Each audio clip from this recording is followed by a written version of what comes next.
My name is Roberto, and I'm 25 years old. I started smoking cannabis when I was the age of 18, just after I graduated high school. Went from a point of probably using once a month to once a week, and then it became an everyday thing, and then it became every couple hours.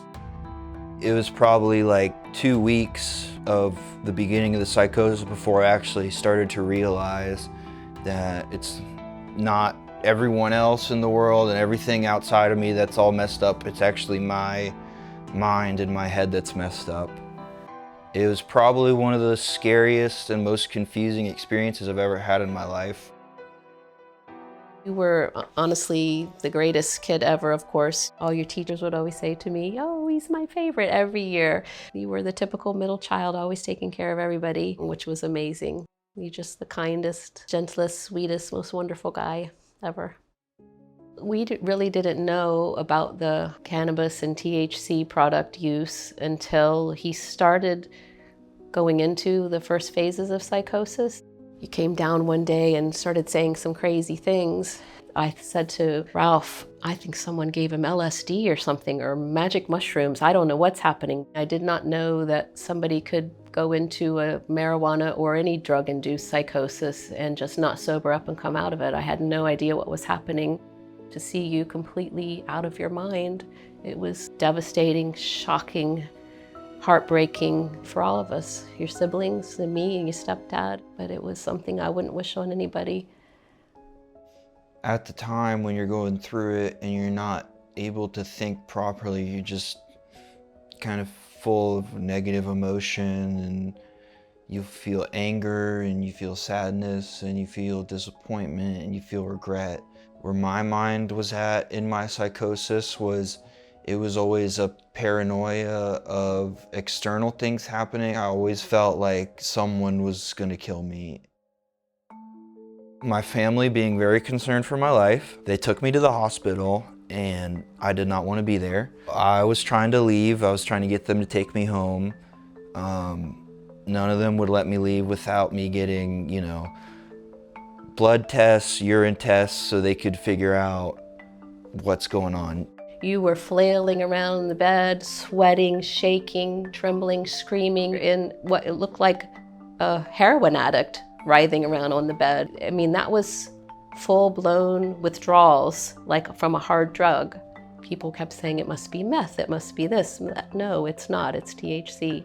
If they assess that you are either a danger to yourself or the people around you, or you are not in a position where you can care for yourself properly, they will take you and put you in a mental health facility. And in my head, I'm thinking, I'm getting kidnapped, and they're just gonna kill me.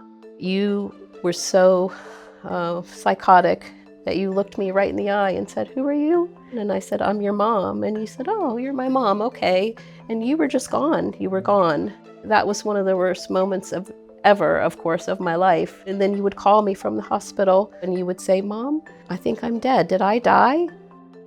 When you're in a mental state like that, just going sober in itself does not reverse the effects. You still are in the psychosis. Even if you take a week break, a 2-week break, it still lingers and it's still in your head, and it has affected your brain to the point where you're just kind of, fighting against yourself and the reality around you. You have these moments where you really do feel clear and you feel like you're finally getting back in touch with reality. And as you kind of start to grab that and hold on to that feeling and being like, finally, I'm gonna make it through, we're gonna make it out. The effects and the psychosis will, trickle back in. You'd be sitting there and everything's changing and morphing and colors are shifting around you, and you're just sitting there like, all right, well, just gonna pretend like it's not happening. I've seen online a lot, and a lot of people ask me who are going through it, did your son have pre-existing mental illness? Was he, bipolar or extremely ADHD, or was he this, was he that, was he schizophrenic? Because you seemed like full-blown schizophrenic or bipolar while you were in psychosis. you would have been diagnosed that, I'm sure, if I hadn't have provided the fact that you were addicted to the doctors. But, and I say no, he had no mental illness. Nobody in our family, I mean, that I know of, has mental illness. A lot of people try to pin it to that, like you've got a predisposition in your family, but no, we don't, you don't, and didn't, and now, look at you now, you're fine again. You know, it was absolutely 100% caused by the THC, marijuana, drug abuse. At one point I thought you had Parkinson's because whatever you were doing at the time when you were in heavy use, you had a lot of strange body movements almost all the time. That was another big thing that literally disappeared as soon as it got out of your system completely. It's almost like, you know, those years of use, it almost feels like they're just like lost years, and at a certain point I just kind of almost vanished, you know, and then all of a sudden I just came back.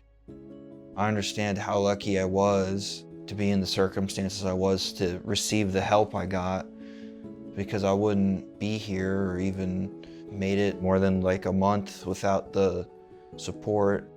The core message and the essence of my story is that, you know, you need to stay away from these substances, and if you're in it, you know, you need to seek some sort of recovery and treatment.